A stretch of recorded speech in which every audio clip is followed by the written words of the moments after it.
전도서 5장 1절에서 7절 말씀. 너는 하나님의 전에 들어갈 때에 내 발을 삼갈지어다.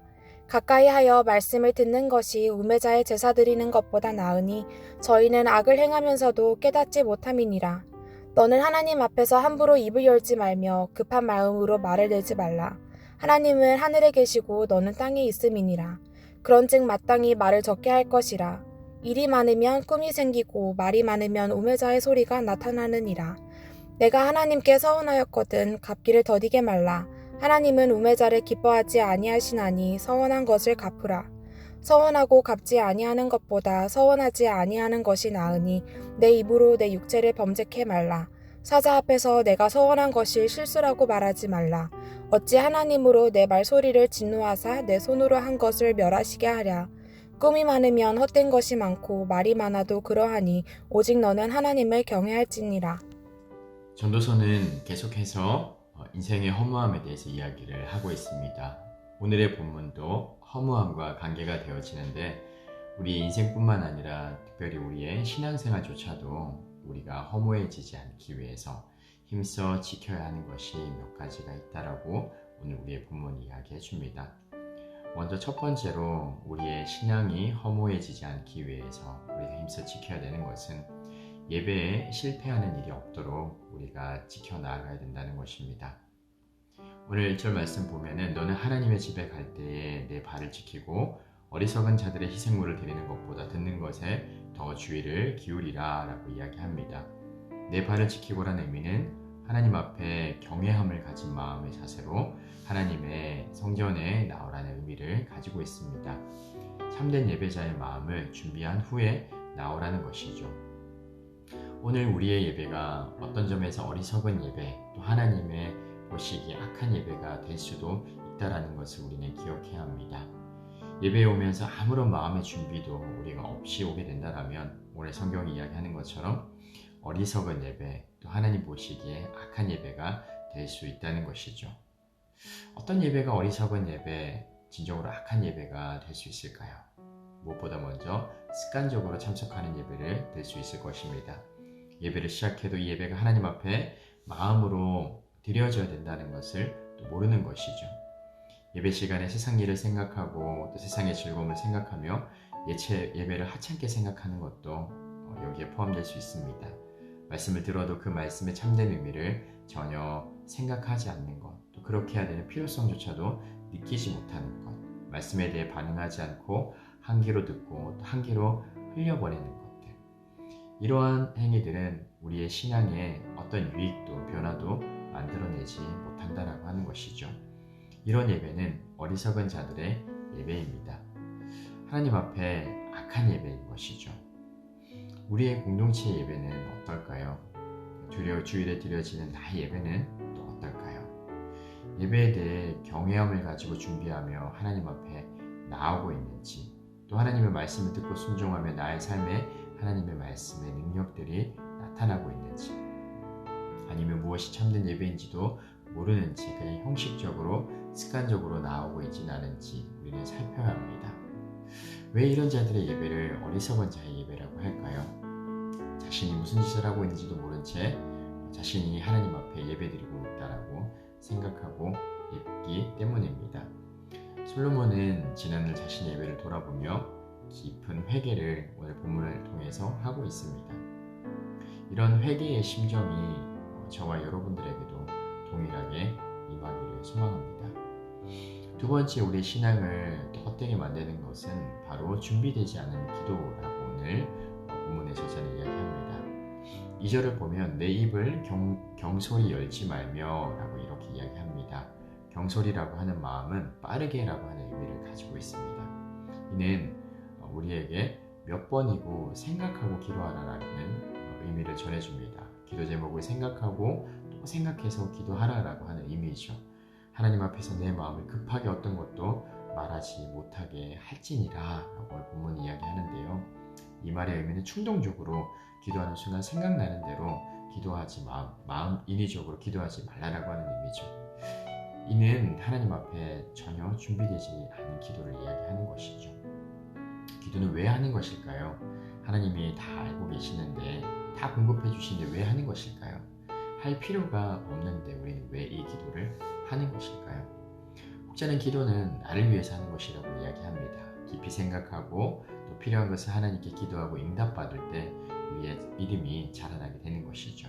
하나님께서 우리의 기도를 듣고 계심을 우리는 알게 됩니다. 하나님의 살아계심을 더욱더 우리는 생생하게 이 기도를 통해 경험하는 것이죠. 그래서 더욱더 우리들이 기도에 또한 힘쓰게 되는 것이죠. 더 깊게 교제할 수 있는 이 시간들을 우리들이 사모하게 되는 것입니다.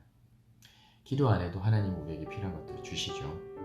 그러나 기도하며 하나님이 도와주셨음을 우리는 분명히 알게 됩니다. 신중히 생각하고 또 기도했기 때문에 자신이 말한 기도 제목을 누구보다 더 잘 알고 있죠. 기도할 때 생각나는 대로 충동적으로 기도한 사람은 이것이 하나님의 은혜이구나. 내가 기도한 대로 하나님께서 다 응답해 주셨구나. 이것이 하나님의 은혜이구나 라고 말할 수가 없습니다. 이런 준비되지 않은 기도에는 두 가지 특성이 있다라고 이야기를 합니다. 첫 번째는 바로 중언부언한다라는 것이죠. 2절 후반절을 보면요. 내 말수를 적게 하라 라고 이야기합니다. 중언부언의 기도는 마태복음을 보면 이방인의 기도라고 이렇게 이야기를 합니다. 했던 말을 계속해서 반복해내는 것들이 이교도들의 특징이라고 성경은 이야기하죠. 두 번째 특성은 자신의 어떤 유익을 위한 육적인 기도를 한다라는 것입니다. 3절을 보면 꿈은 일이 많아 생기고 어리석은 자의 목소리는 말이 많아 알려지느니라 라고 이야기합니다. 하나님의 영광과 뜻을 이루기 위해 기도하는 것이 아니라 자신을 위해서, 자신의 만족과 유익을 위해서 기도하는 것이죠. 솔로몬은 하나님 앞에서 자신의 기도 생활을 오늘 본문 말씀을 통해서 아는 것처럼 돌아보았습니다. 수많은 일들을 이루었죠. 상업을 발전시켰고요. 뛰어난 건축물도 건축했습니다. 정치제도도 정비했습니다. 그런 과정 속에 얼마나 많은 어려움들이 있었겠습니까? 그 가운데 솔로몬은 기도했을 것입니다. 그런데 그런 일들이 진정 하나님의 영광과 뜻을 위한 일들이었을까요? 만약 그렇지 않다면 그의 많은 기도는 다 헛된 기도였을 것입니다. 자신을 높이기 위한 기도에 불과했던 것이죠. 마지막으로 우리 신앙을 헛되게 만드는 것은 우리의 신앙을 헛되게 하는 것들을 우리는 기도할 때 주의해야 합니다. 깊이 생각하고 기도 제목을 붙들고 우리는 기도해야 되죠. 그래야 우리가 그 기도가 응답했을 때 하나님이 그 기도를 들으시고 응답하셨다라는 것들을 우리들은 더 깊이 경험합니다. 기도가 또 다른 기도를 부르게 되고요. 하나님을 향한 신뢰가 더욱더 깊어져 가죠. 이방인과 같이 했던 말 또 하고 했던 말 또 하는 그런 중언부언하는 기도는 우리가 할 필요가 없습니다. 그리고 자신의 이익을 위해 하나님을 마치 램프의 진이와 같은 일꾼으로 부려서도 안 되는 것이죠. 하나님 결코 나의 문제를 해결해주는 해결사가 아닙니다. 그리고 4절부터는 세 번째로는 서원에 대해서 이야기합니다. 우리가 우리의 신앙을 헛되게 만드는 것들이 바로 헛된 서원이다라는 것을 이야기합니다. 서원이라고 하는 것은 하나님 앞에 하는 맹세이죠.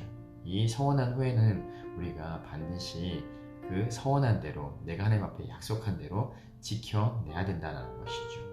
무엇보다 이 서원은 신중하게 생각하고 해야 됩니다. 그리고 서원한 것은 속히 갚아야 합니다. 이 서원이라는 것은 오늘날 내가 하나님 앞에 드리는 헌신에 대한 약속이라고도 볼 수 있습니다. 우리는 하나님 앞에 헌신하겠다라는 말을 쉽게 합니다. 하지만 우리가 이 말을 할 때 좀 더 신중을 기해야 하는 것이죠. 차라리 묵묵하게 하나님 앞에서 예배자로 살아가는 것들이 오히려 무엇보다 중요합니다. 진실된 기도자로 살아가야 합니다. 하나님께서 그런 사람들을 기뻐하시죠. 그런 사람의 마음들이 하나님께서는 거룩한 부담감을 넣어주시죠. 거룩한 열망으로 채워주십니다. 그러면 자연스럽게 고민을 하게 되죠. 기도하게 되죠. 그리고 받은 사명을 위해 헌신하겠다고 다짐하게 됩니다. 그리고 자연스레 사명의 길로 나아가게 되죠. 그리고 나의 연약함으로 넘어질지라도 다시 일어나서 성령 하나님의 도우심을 구하게 되죠.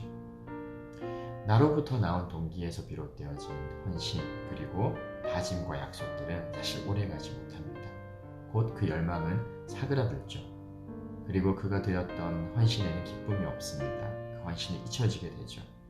그리고 그 헌신에 대한 맹세들은 오히려 자물쇠가 되어지죠.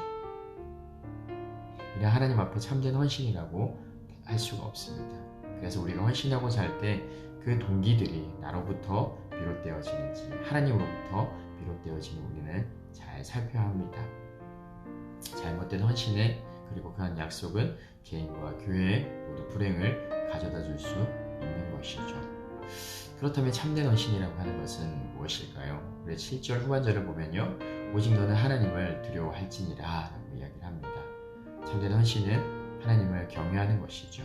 경외의 심정으로 예배를 드리고 준비 기도를 드리는 것입니다. 그리고 하나님과 교제하는 것이고요, 그것이 바로 참된 헌신이고 참된 소원이라는 것이죠. 그리고 하나님은 이런 자를 사용하십니다. 그리고 이런 자들의 마음에 하나님을 향한 열정과 계획들을 부어주신다는 것들을 우리들이 믿고 가볍게 행동하는 것이 아니라 또 하나님 앞에 기도함으로 헌신하며 또 그 헌신의 약속들을 최선을 다해서 또 지켜나갈 수 있는, 무엇보다 나의 힘으로가 아닌 우리 안에 그러한 열망들을 불러일으켜 주시는 하나님으로 인하여 헌신해 나아갈 수 있는 우리 새안의 모든 청년들 되어지기를 바랍니다. 기도하겠습니다. 하나님 아버지 감사합니다. 오늘도 말씀을 통해서 우리의 인생뿐만이 아니라 우리의 또 신앙도 쉬이 또 헛되어질 수 있는데 우리의 신앙이 허무해지고 헛되이지 않기 위해서 우리들이 또 피해야 할 것이 무엇인지를 또 알게 해주심에 감사합니다.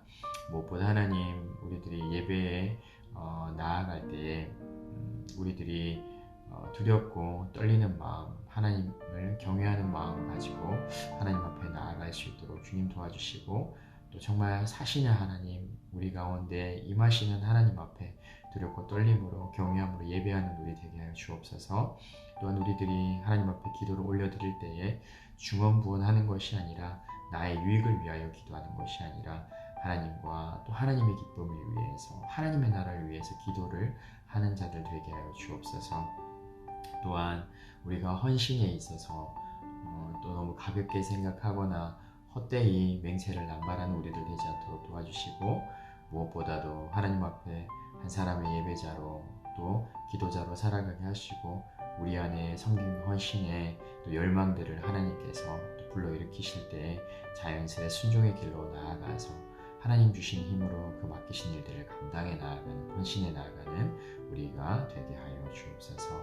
또 시작되어진 한 주가 또 하나님과 동행하며 하나님 주신 그 능력으로 승리를 경험하는 삶 되게 하여 주옵소서. 감사드리며 예수 그리스도의 이름으로